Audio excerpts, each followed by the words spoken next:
Hello everybody, my name is Deku, and welcome to Deku Ranks Alien Stage Songs and Characters.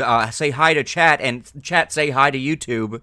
Okay, this is actually going to be really simple, and it's going to be really easy to rank, because I've done a little bit of this before, but it's funny, and I get to like talk for a bunch of time too, and go through everything. The requirements here are just, do I like them? What do I think of their writing? And Alien Stage, is Alien Stage a video game now? I don't know.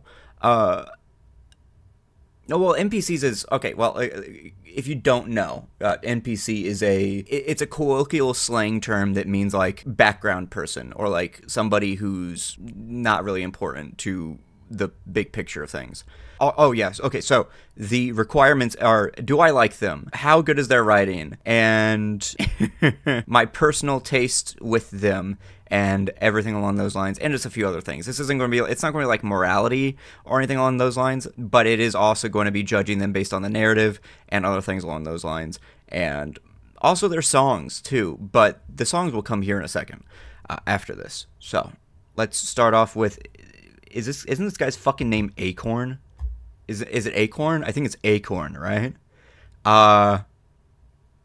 Or some shit like that, right? He is going to go in B tier. Why B tier? Because he got an awesome death whenever he went up against Luca in the first round, or in Ruler of My Heart, and he kisses his hand. And I think I have to thank him. You're seeing this comment brownie for engagement? Truth. You get to see like the really hot thing Luca does of like kissing his hand. Yeah. Acorn, whatever the fuck his name is, goes in B tier because of that. So thank you, Acorn, or whatever your name is. I want to get the NPCs out of the way first. This kid, I don't remember. He looks plain and basic as fuck. So he's going in D tier. You were a stepping stone, and but your cut is fucking atrocious. This guy, I don't know. Where did it? I don't know. Fuck it. D tier, right? You get two twins together, and who is this? I'm surprised. Is that Till's mom? I think, is that Till's mom, Io? I'm also surprised there's no Guardians in this list, but that's fine. Okay, thank you. Oh, actually, in that case, then you're going to C. Or, I don't know which one of you is the girl. Okay, there we go, okay. I think this is, or is this Sua's? I don't remember who this is. Who is this? Hold on. We're just gonna, yeah, if this is what I think it is, we're gonna put this in B, because of the characters that they relate to. So we chill. We're gonna Hyuna. Unironically, I think I'm gonna actually put him in B, because of how much he's tied to Hyuna and Hyuna's story, and also the relationship between them. I will put at B, because his death is what kind of strains Hyuna and Luca to begin with, and without that we wouldn't get a lot of the other stuff. And sometimes in stories it's okay for characters just to be like placeholders and the like, right? Because as much as it sucks, sometimes that happens in real life. You don't really get to know a person very well, and you will always carry them with you forever, but because of something happening to them, you as a person are fundamentally changed forever, and your life course is changed, even if you didn't get to know them a lot, right? So, we're going to put them in B. Now, Isaac.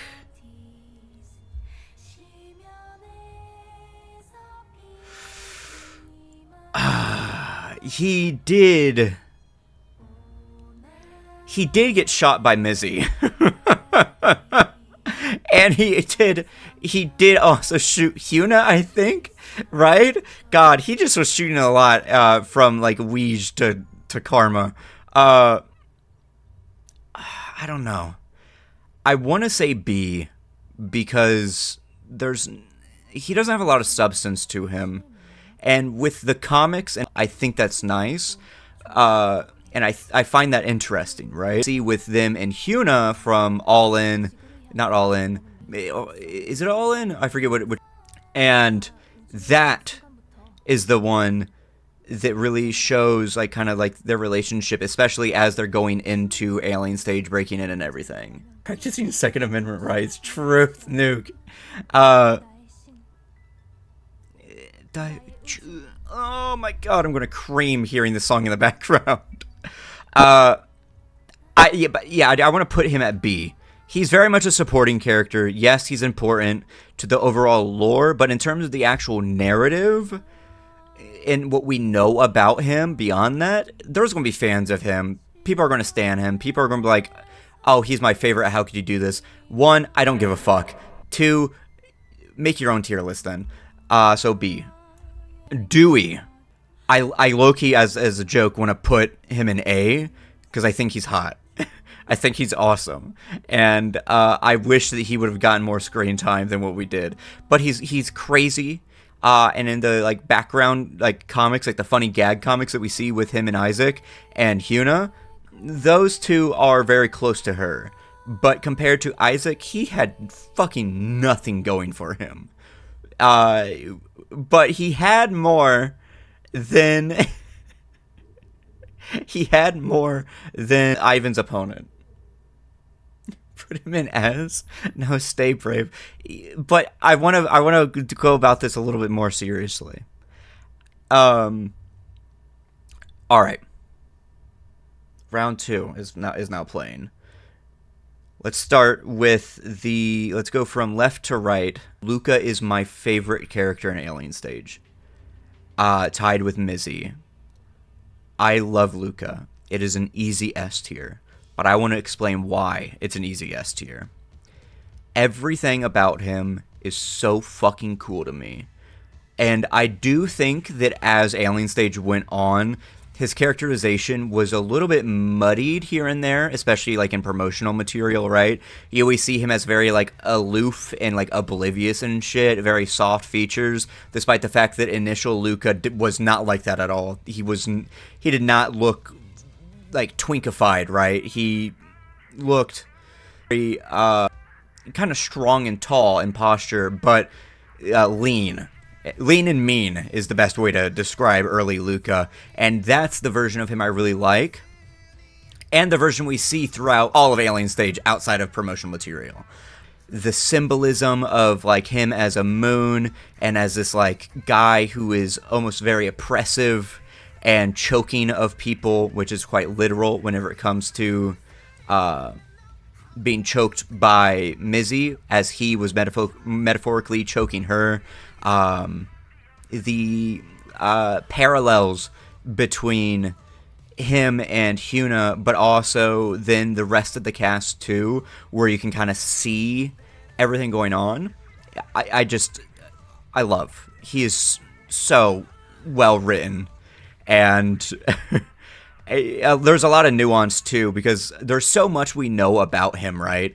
Of this, like, idea of, like, do you go against him and understand that what he is doing and this temperament that he has, it's a bad thing. Like, yes, it is a malicious activity because he takes pleasure and joy in it. That is one of the things that is hinted at. But also understanding that he too is a victim. He is just trying to survive. But then you also can understand that all three of those things can be true at the same time and still come to a conclusion that when going up against everyone else, it's a very difficult like situation. So I would still put him in S tier regardless. Vivinus knows for designing a morally complex three-dimensional character who I think about all the time in a short web series made up of only short music videos. Exactly. Easy. I don't think, unless I somehow, I can only think of one other person that goes in S tier and goes above Luca. But you can clearly tell that Luca and Mizi are the baby girls of Vivinos, or Viv Ming, right? Those are the two characters that they wanted to talk about the most when it came to Alien Stage. So they were the ones that were fleshed out the most. And that's fine, and that's okay, because all these other characters are also really, really fucking good. They're very, very well written. But you can clearly tell where a lot of the love went. Well, there's the comics and sub-songs, but I think he's still complex without them. Yeah, exactly. Right. And that's actually another big thing I want to mention, is that when it comes to the sub-songs do a lot of heavy lifting with some characters, such as our next character, Sua. Sua dies in the first fucking episode. You do not technically find out a lot about her unless you read the comics and the perspective given through Mizi's songs and then her sub-songs, right? So with that in mind, knowing that she is a kind of a closeted girl, that she is very complex, that she had all of these opportunities and was possibly in this game longer than anyone, right? Of being a pet human and a singer and all this other stuff with brands, you know, the thing about how she grew out her hair and then she cut it, or how she was always cold and distanced and everything along those lines, almost like the version of Mizi that is inside Mizi but is not projected by Mizi, right? Someone who is detached, someone who is distanced in some form or another due to the trauma that they've gone through. And I really enjoy the idea that the entire story goes with Sua being both metaphorically and literally as a kicking off point, right? Like, she's almost more than a character at the start of the point, right?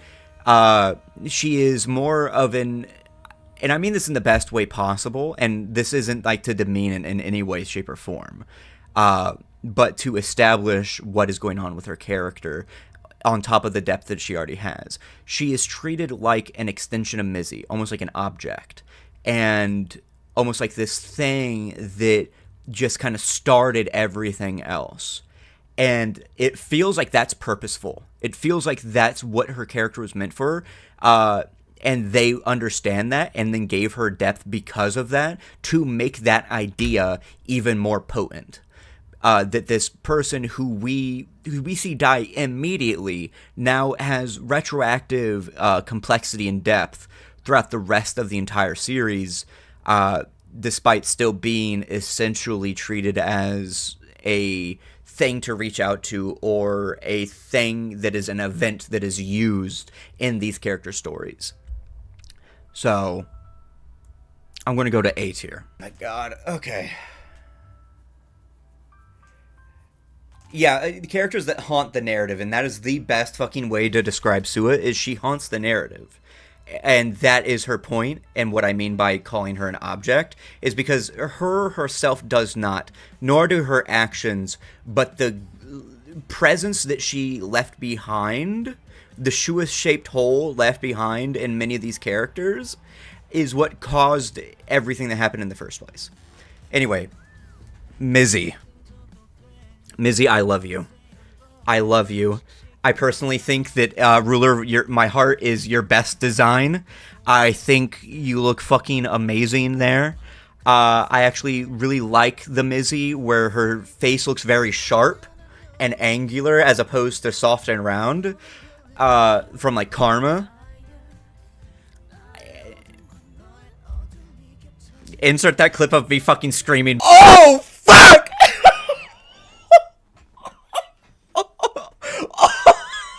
No! That still sends chills down my spine. Notice how I talk about Alien Stage like this, but I don't talk about Milgram like this. Anyway. Excuse me. I like her, but I don't find her interesting before knowing that she practiced for her death, which kind of broke my heart. Exactly. She practiced for her death, and that's what adds retroactive depth to her. But Mizi. So complex. The idea that and from the very beginning, that she's this bubbly girl who wants to win and kind of have this, like, very naive, almost like, liberal, get along with each other sort of idea. And, you know, everything will be fine. But then we find out that that's not true. That isn't who she is.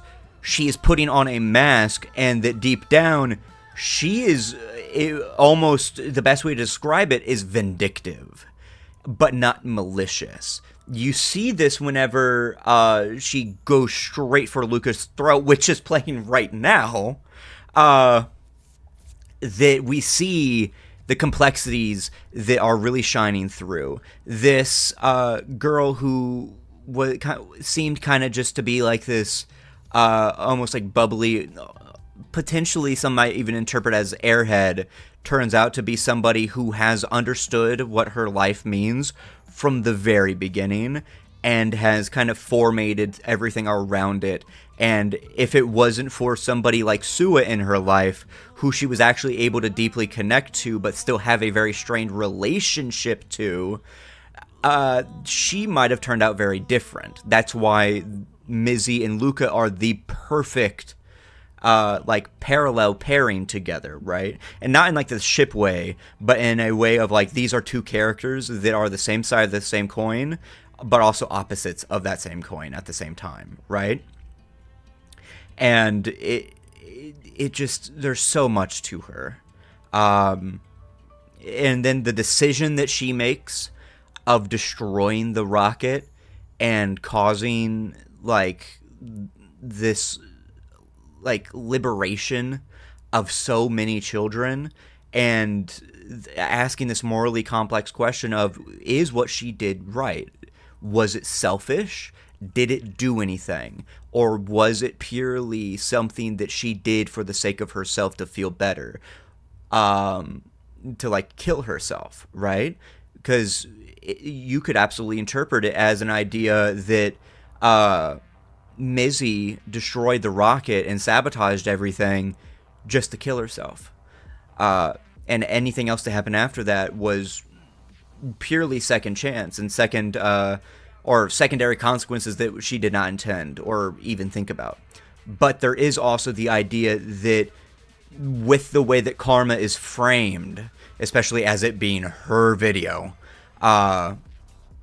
that she did understand this. She did know that.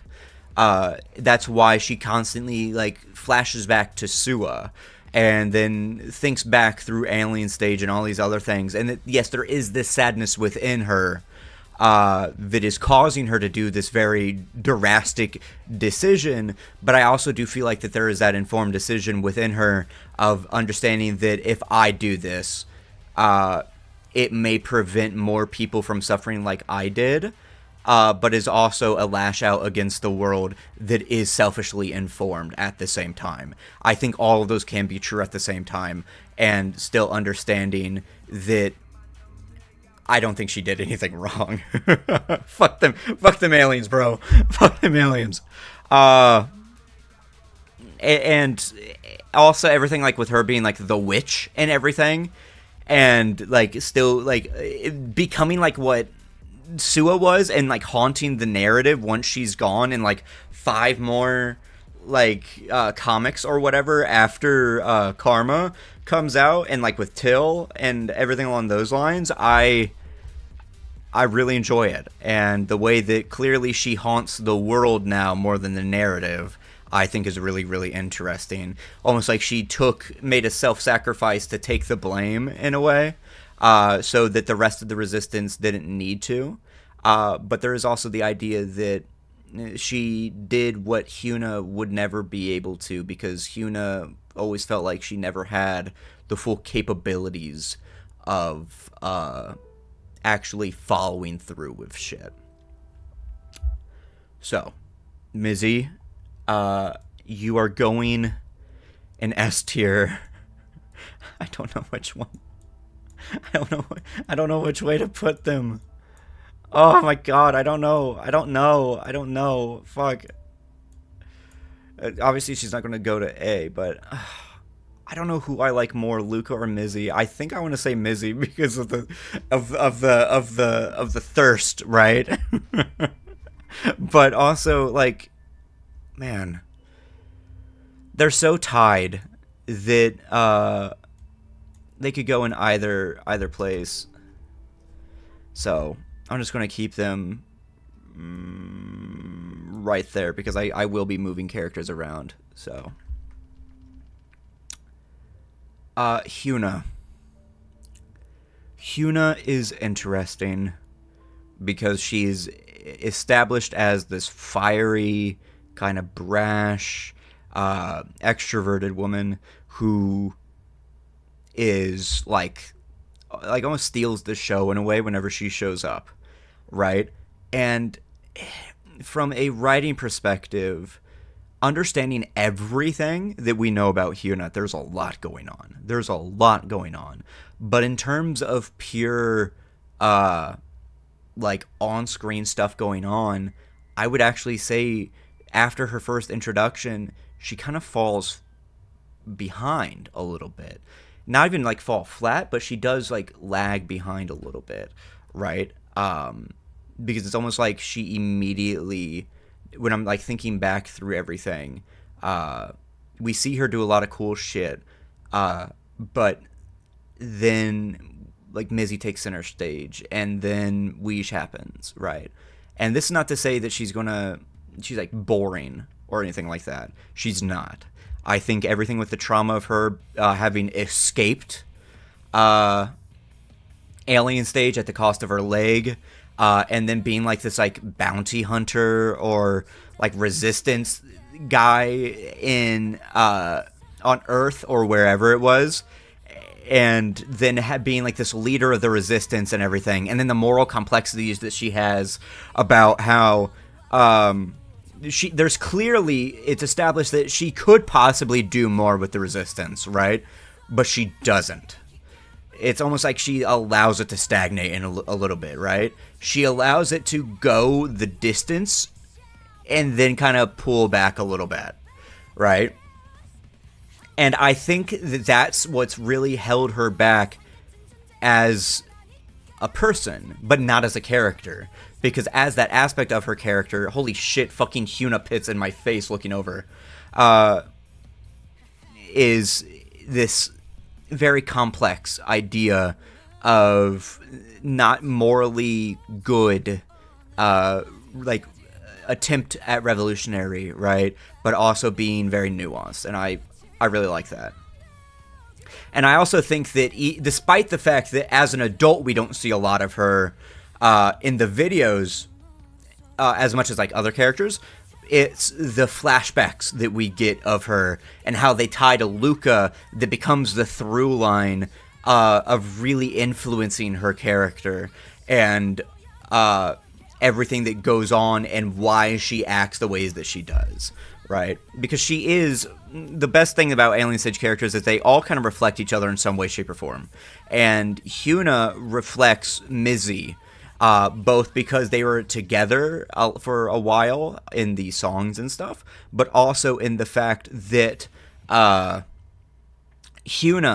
had this same like layered sensibility to her, right? Where I just saw it where like she would be screaming, but then in quiet moments that like cool personality kind of just leaves, right? And she's like stone-faced, and I find that very interesting.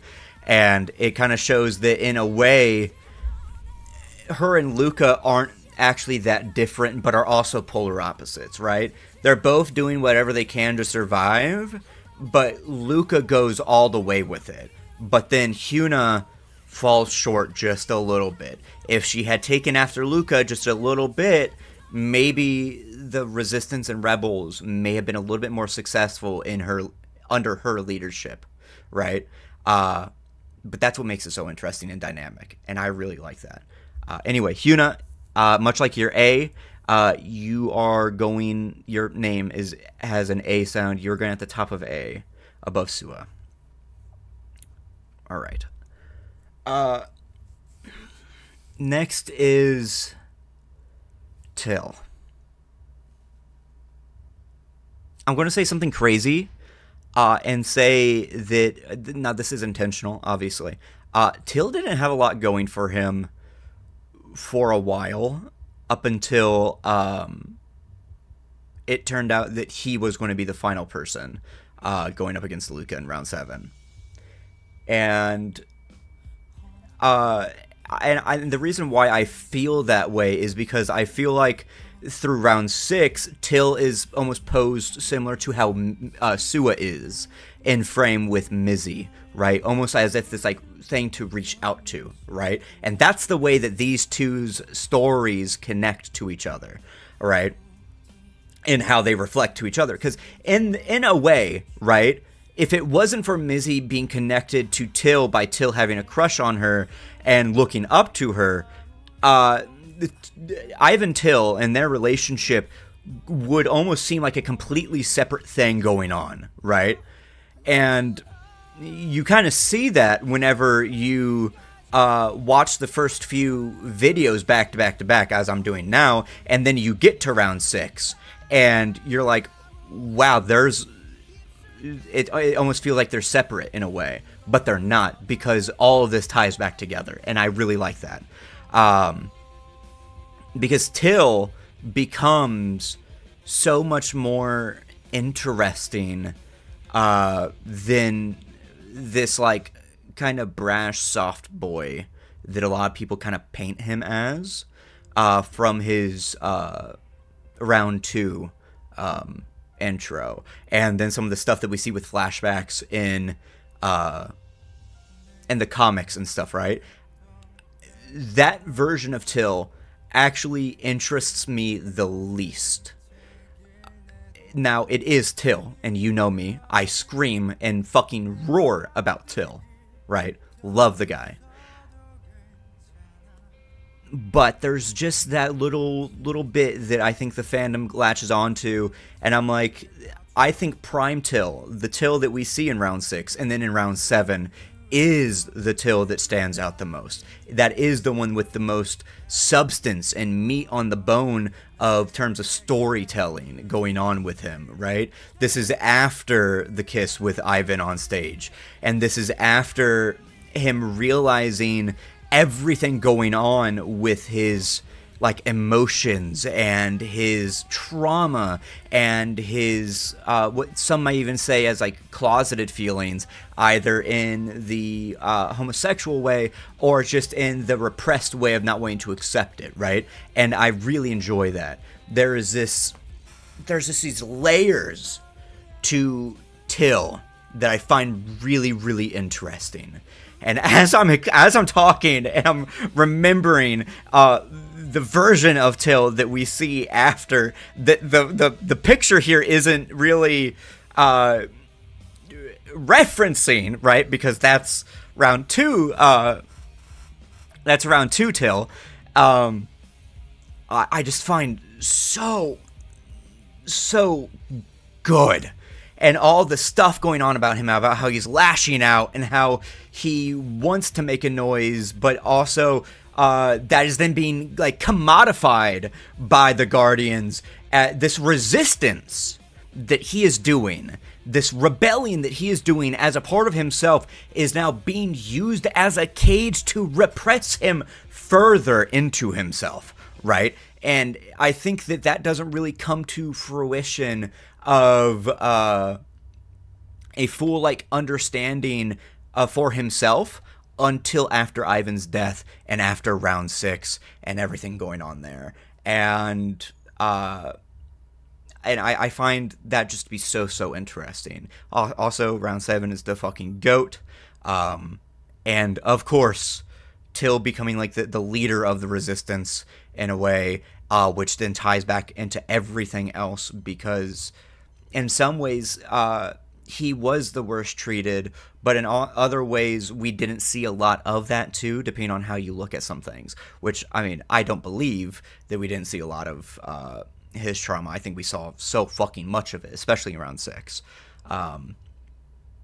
But just Till's whole storyline in the development, and much like Mizi, that becomes retroactively cool and meaningful afterwards, I think is very, very interesting, and I think is one of the most interesting parts of Alien Stage. So, Till, you're going in S. You're going in S. Ivan, you're going in D. Fuck you. Bye, bitch. Bye, bitch. Whatever. We're done. Okay. Anyway, Ivan.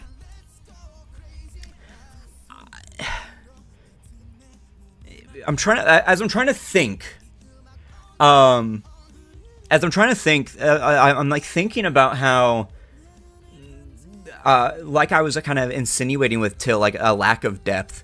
It almost seems like that way too with Ivan at first, but because of how he might not haunt the narrative like Sua does, or how Mizi haunts the world, he does haunt an individual. And I find that very interesting, because you have narrative, world, and then individual. Those are 3 layers of an entire structure of a story, right? So having each of these characters kind of have that sort of thing going on, I find that really interesting. And that is Ivan to Till. There is this, in terms of personality, I think I really like Ivan. This like kind of cool bad boy sort of thing going on, of like almost like kind of stoic and other things, but then having this like brutality to him whenever he snaps and hits Till, and almost seems to be taking joy in everything, like very much the pretty boy archetype, right? Which is very ironic, given how much like with real life K-pop stars, especially male K-pop stars, there's always this like distance and objectification, and I feel that that's what's happened a lot with Ivan, especially within the narrative, but also within the fandom as well. That he is kind of just treated like Sua to be, which is symbolic, as they both look very similar, down to their designs, of how their designs are supposed to represent like blankness, right? Mizi's always dressed in all white. Ivan's always dressed in all black. Both represent emptiness, almost to be imprinted upon by the people that they are connected to. But that does not mean that Ivan himself, whether from a narrative perspective or as a person, is lacking anywhere. I think the story with how he was this like street rat, right? And then like got a bunch of promotions, and then is like treated well by his guardian, I find very, very interesting, and it expands a lot of the lore. It expands a whole fuck ton of the relationship between these people. Where's your hater energy today, Deku? Nobody in B. I should not have looked over at chat whenever I said that. Because, Ivan, as much as I love you and everything going on with you, and especially with the symbolism of Paratice being this idea that he was a street rat and therefore a parasite, but is also a parasite in Till's mind, but also he himself finds paradise in Till, and Till himself found a form of liberation and paradise and freedom through Ivan. You're going in B tier.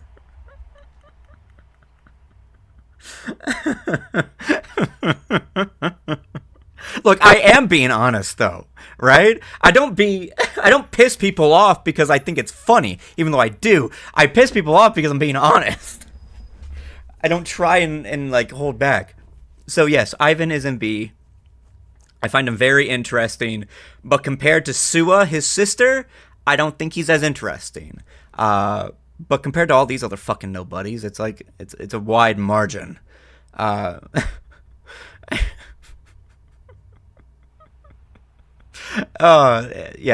but that's my ranking. Those are the ones that I enjoy. I love these guys so much, and we're gaining right at we. So we started with me being like, yep, Luca's going to be an S, I can guarantee you from the start, and now we end with Luca. and probably the best song in Alien Stage. But thank you all so much for watching. If you enjoyed, leave a like down below. And while down there, I have a Patreon, I have memberships, I have donations, I have tips page, I have thanks, and all this other stuff. So there is that. Also go check out all my other fucking shit. It feels very like nostalgic coming back to Alien Stage after so long and doing these. But I think I'm going to have like one more video on this, which is just going to be me ranking the songs too. So yeah. Bye-bye. Thank you to the ultimate members of the fleet, aka the members and patrons. Saline, Peachy Bun, Sleepy Sheepy, Lola Barzal, Finch R, Eminali, Belle, Lily McMillan, Henri, Shira, Angel313, Andrew Ortega, Ariana Henry, Yoan, Test, Helen, Miles Morales, Buglarka Boggy, Another Dragon, Moons AW, On You, Lind, the Vocaloid Nerd ARG, Distar, Leah, Yui Izumi, AT, Chocobo/Chris, Annie, Sheng Guang, Number 1 Ash Bradley fan, Michaela Malone, Gondala, Haruka Sakurai, It's Hope, Mealy, Sen Amon Klein, CEO, Ori, Questionable Decisions, Indami Sochiro, Shali, Purest Failure, Shelly, Joe, Fuda Kajiyama, Nami WP, Kaku, Gukan, Mano, Cerulean, Brixie, Undying Flames, Nail, Rookie Go Boom, Pregnant Valentino, Hey, Makoto Kayano, Luca, Lunar Eclipse, Valis, Tavita, Anna Beatrice, Lolikasi Kuss, Ariana Scronigs, Zaraya Yavuz, Lilith Katrayan, Hana Jawan Koska, Mary Rosales, Sai Vav, Game Roblox, Catherine Stacy, Mary, Uwu Owo Gur, Levi's Wife, Leached Mocha, Turkey Wacky, Gloomerai, and Ren. And now, for the paid tiers, starting with Fresh Pirates, Yui Izumi, Shelly, Angel313, Haruka Sakurai, Mealy, Lentil, and Flowers. And now for the crewmates, Saline, Makoto Kayano, and Shelly. And finally, an enormous declaration of veneration to the highest paid member, Shelly. If you wish to support me, you can do so through the links in the description down below. You can become a member on YouTube for 99 cents, or as high as $100, or on the Patreon for as low as $1.50 through the annual subscriptions. You will get your name listed here in colors and on the special splash pages, and also in the beginning and end and read out at the end and beginning of every single video. Thank you.